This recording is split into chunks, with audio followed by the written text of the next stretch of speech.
कहानी की शुरुआत में हम एक खूबसूरत महिला को देखते हैं जिसका नाम एलिस है और उसकी उम्र 40 साल है। एलिस पिछले 8 सालों से पेरिस की एक फैशन मैगजीन के लिए काम कर रही है। वो अपने करियर में आगे बढ़ने के लिए पूरी तरह से समर्पित है, लेकिन उसका कड़वा स्वभाव और ओल्ड फैशन होना उसकी तरक्की में बाधा सा बन गया है, जिसके कारण पिछले 4 सालों में उसका प्रमोशन नहीं हो पाया है। एलिस का अपने पति से डिवोर्स हो चुका है और वह अपनी छोटी बेटी के साथ रहती है, लेकिन एलिस काम की वजह से अपनी बेटी को ज्यादा समय नहीं दे पाती। वह काम में जाने से पहले अपनी बेटी को अपनी बहन के घर छोड़कर जाती है। एलिस अपनी ज़िंदगी में बहुत अकेली है और उसे खुद के लिए भी समय नहीं मिलता। एलिस अपनी कंपनी के काम से ब्राज़ील जाती है और जब वह काम ख़त्म करके फ़्लाइट से पेरिस लौट रही होती है तो उसकी मुलाकात एक यंग लड़के से होती है जिसका नाम एडमम है। एडमम की उम्र 20 साल है और वह एक कॉलेज में पढ़ता है। एडमम ने इकोनॉमी क्लास की सीट बुक की थी, लेकिन उसके सीट में दिक्कत होती है, इसलिए उसे बिजनेस क्लास में एलिस के पास बैठा दिया जाता है। एडमम पहली बार बिजनेस क्लास की सीट पर बैठकर काफ़ी खुश होता है, जबकि एलिस अपने लैपटॉप पर काम कर रही होती है। लैंडिंग के दौरान प्लेन में तेज़ टर्बुलेंस शुरू हो जाती है,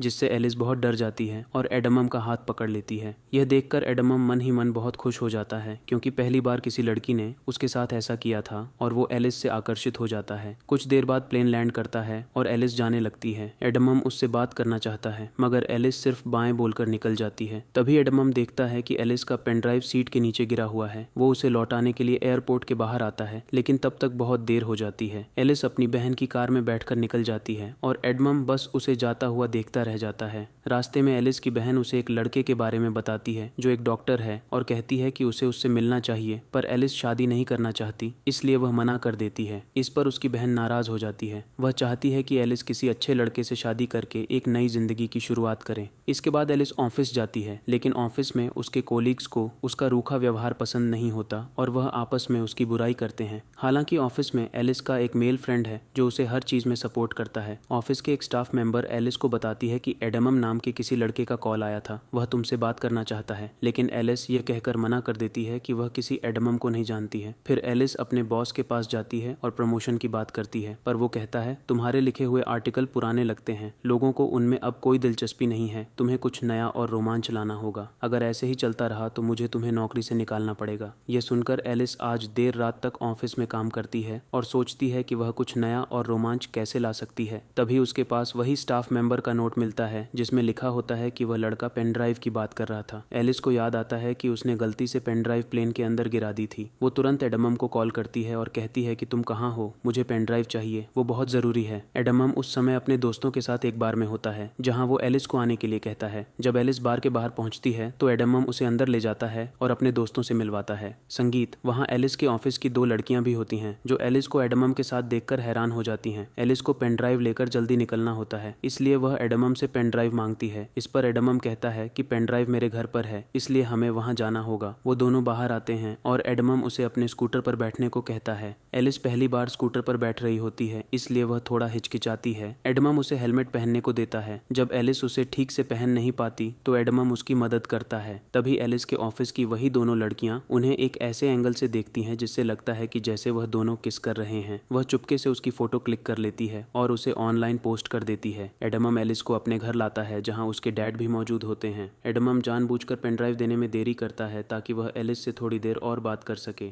पर जब वह एलिस को पेनड्राइव देता है और वह घर से निकलती है तो एडमम कहता है कि क्या मैं तुम्हें स्कूटर से छोड़ दूं। इस पर एलिस कहती है मैं कैब से चली जाऊंगी। फिर एडमम कहता है क्या हम कभी बाहर कॉफ़ी पीने चल सकते हैं। इस पर एलिस कुछ नहीं कहती, मुस्कुराती है और थैंक यू कहकर चली जाती है। अगले दिन जब एलिस ऑफिस जाती है तो सब लोग उसे अजीब निगाहों से देख रहे होते हैं। एलिस कुछ समझ नहीं पाती। तभी उसकी एक कोलीग उसे और एडमम की फ़ोटो दिखाते हुए कहती है कि तुम दोनों की यह फ़ोटो किसी ने ऑनलाइन डाल दी है और सबको लग रहा है कि वह और एडमम किस कर रहे थे, पर एलिस जानती है कि यह सिर्फ एक गलतफहमी है, ऐसा कुछ नहीं हुआ था। लेकिन उसका बॉस ये देखकर बहुत खुश होता है। वो कहता है मुझे तुम्हारा यह नया लुक बहुत पसंद आया। एलिस कहती है ऐसा कुछ नहीं है, पर बॉस कहता है हमें तो यही चाहिए, वो लड़का तुमसे उम्र में काफ़ी छोटा है, ये बहुत कूल लगेगा। बॉस को लगता है कि मैगजीन युवाओं को टारगेट करती है और अगर एलिस एक जवान लड़के के साथ रिलेशनशिप में है तो वह युवा पीढ़ी की सोच को बेहतर समझ पाएगी। वो कहता है तुम इसमें लगी रहो, ऐसा करने से हमारी मैगजीन बिकेगी, क्योंकि लोगों को मिर्च मसाला चाहिए होता है। पर एलिस अपने से कम उम्र के लड़के को डेट नहीं करना चाहती है। वो अपने दोस्त से इस बारे में बात करती है जो उसे सलाह देता है कि उसे बस दुनिया को दिखाने के लिए एडमम को डेट करना चाहिए। वो कहता है अगर तुम्हारा बॉस यह देखेगा तो वह तुमसे खुश होकर और तुमको प्रमोशन दे सकता है। पर किसी की भावनाओं से खेलना और झूठ बोलना सही नहीं था। लेकिन एलिस के दिमाग में सिर्फ प्रमोशन की धुन सवार थी, इसलिए वह ज्यादा ना सोचते हुए अपने करियर को आगे बढ़ाने के लिए एडमम का फायदा उठाने का फैसला कर लेती है। अगले दिन एलिस एडमम से मिलती है, वह भी बिल्कुल नए लुक में। उसे देखकर एडमम उस पर से अपनी नजरें नहीं हटा पाता। एलिस उसके साथ फ्लर्ट करने लगती है और वह दोनों बातें करने लगते हैं। एडमम को यकीन ही नहीं होता कि वह एलिस के साथ है। रात में एलिस एडमम को अपने एक दोस्त के शो में ले जाती है, तो वहाँ एलिस जानबूझकर सबको दिखाने की कोशिश करती है कि वो अपने से 20 साल छोटे लड़के को डेट कर रही है। वहीं उसका दोस्त जो उस शो का होस्ट होता है, जब एलिस के पास आता है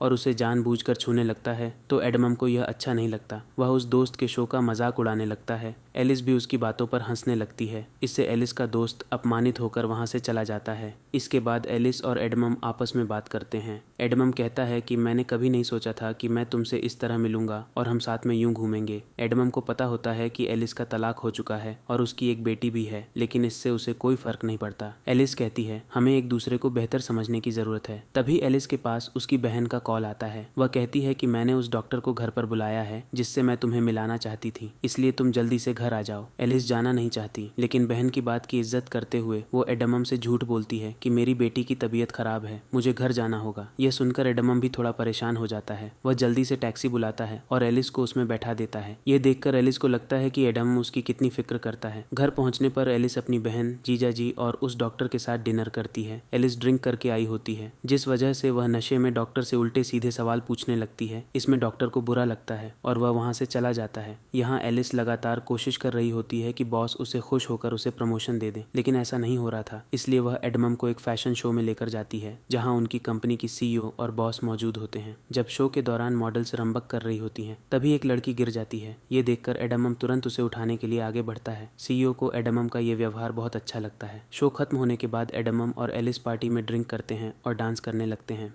डांस करते वक्त वो दोनों बहुत करीब आ जाते हैं, लेकिन कुछ होने से पहले ही एलिस देखती है कि कुछ लड़कियां उनकी तस्वीरें क्लिक कर रही हैं। यह देखकर एलिस तुरंत एडमम का हाथ पकड़कर उसे बाहर ले आती है। एडमम एलिस को अपनी स्कूटर में बैठाकर उसके घर तक छोड़ देता है। यहाँ एक ऐसा मोमेंट आता है जहाँ एडमम एलिस को किस करने वाला होता है, पर एलिस पीछे हट जाती है और चुपचाप घर के अंदर चली जाती है। लेकिन एडमम को लगता है कि उसने एलिस के करीब आने का मौका मिस कर दिया है, इसलिए वो एलिस के घर जाता है, जहाँ उसे पता चलता है कि उसकी बेटी अपनी मौसी के घर पर है। तब एडमम एलिस को किस कर लेता है। एलिस खुद को रोक नहीं पाती और दोनों इंटीमेट हो जाते हैं। अगली सुबह एलिस को पिछली रात की घटना के लिए बहुत बुरा लगता है। वह एडमम से कहती है कि वह घर से चला जाए, लेकिन बाहर तेज बारिश हो रही होती है, इसलिए बारिश रुकने तक एडमम घर में रुक जाता है। तभी एलिस की बहन और बेटी घर लौट आती हैं। एलिस उनसे कहती है कि एडमम उसका कोलीग है। वो एडमम के हाथ में कुछ फाइल्स दे देती है और एडमम वहाँ से जाने लगता है। पर जैसे ही वह दरवाजे से बाहर जाता है, एलिस उसे रोककर किस कर लेती है। इससे हमें समझ में आता है कि एलिस अब सच में एडमम को पसंद करने लगी है और उसके साथ रहने में उसे अच्छा लगता है।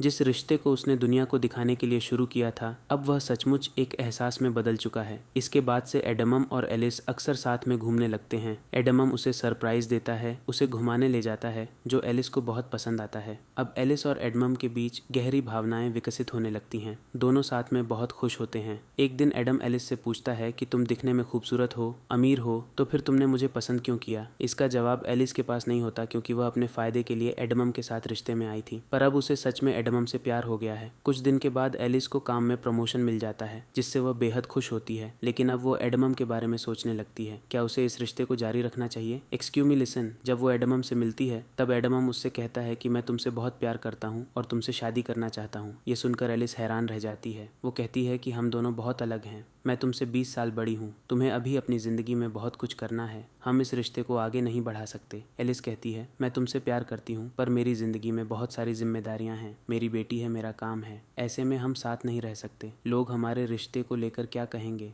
वह कहती है, शायद यही बेहतर होगा कि हम यहीं पर रुक जाएं। लेकिन एडमम उसकी बातों को नहीं मानता। फिर भी एलिस वहाँ से चली जाती है। एलिस जानती है कि उसने एडमम को पहले सिर्फ प्रमोशन के लिए इस्तेमाल किया था, लेकिन अब उसे भी उससे सच में प्यार हो गया है और वह उसके उसके साथ रहना चाहती है। फिर भी अपनी जिम्मेदारियों और समाज के डर के कारण वो एडमम से दूर हो जाती है। एलिस एडमम से दूर होकर बहुत अकेला और तन्हा महसूस कर रही होती है। उसके लिए एडमम को भुलाना काफ़ी मुश्किल हो रहा था। वहीं एडमम का भी यही हाल था। वह अपने दुख को अपने पिता से साझा करता है। उसके पिता उसे समझाते हैं और कहते हैं, जब मैं तुम्हारी उम्र का था तब मुझे भी प्यार हुआ था। ये सब चलता रहता है, तुम्हें अपनी ज़िंदगी में आगे बढ़ना होगा। कुछ दिन बाद एलिस के ऑफिस में सीईओ खुद मैगजीन का कवर फोटो देखने आती है, लेकिन उन्हें कवर फोटो पसंद नहीं आती। वो मेल मॉडल की जगह किसी नए और अनदेखे चेहरे की तलाश में होती है। तभी उनकी नज़र एलिस के लैपटॉप स्क्रीन पर पड़ती है, जिसका वॉलपेपर एडमम की तस्वीर होती है। उसे देखकर सीईओ को याद आता है कि यह वही लड़का है जिसने फैशन शो में रम वॉक के दौरान गिरी हुई लड़की को उठाया था। वो चाहती है कि एडमम उनके मैगजीन का नया मॉडल बने। यह सुनकर एलिस को अच्छा नहीं लगता। वो नहीं चाहती कि वह फिर से एडमम से मिले, लेकिन अपने बॉस के कहने पर उनकी बात उसे माननी पड़ती है। एलिस एडमम को कॉल और मैसेज करती है और एडमम एक टूटे हुए आशिक की तरह घर में बैठकर ड्रिंक कर रहा होता है। वो एलिस के कॉल और मैसेज का गुस्से में जवाब नहीं देता। तब एलिस खुद उसके घर जाती है और उसे अपने साथ बाहर लेकर आती है। एडमम को लगता है कि अब एलिस फिर से उसके साथ रिश्ता शुरू करना चाहती है, लेकिन एलिस उसे बताती है कि तुम्हें मैगजीन के लिए मॉडल बनना होगा, तुम्हें खूबसूरत लड़कियों के साथ काम करने का मौका मिलेगा और इसके लिए तुम्हें पैसे भी मिलेंगे। यह सुनकर एडमम गुस्से में आ जाता है। उसे समझ में आ जाता है कि एलिस अपने काम के लिए उसके पास आई है।